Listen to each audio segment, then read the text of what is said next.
మాది మల్లారం గ్రామం, వేములవాడ మండలం, రాజన్న సిరిసిల్ల జిల్లా. గత కొద్ది కాలంగా అక్రమ రవాణా ఇక్కడ జరుగుతుంది.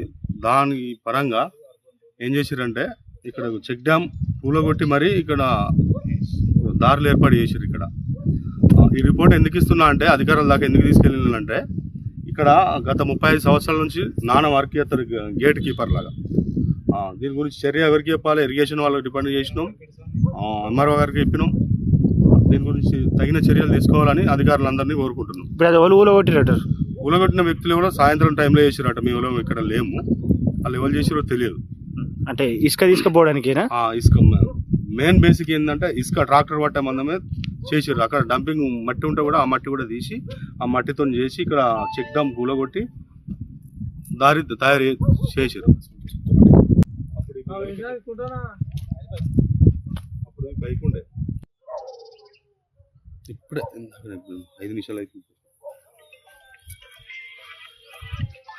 ఇప్పుడేమైతుంది తెలుసా, ఈ వాటర్ ఇట్లా పోతుంది.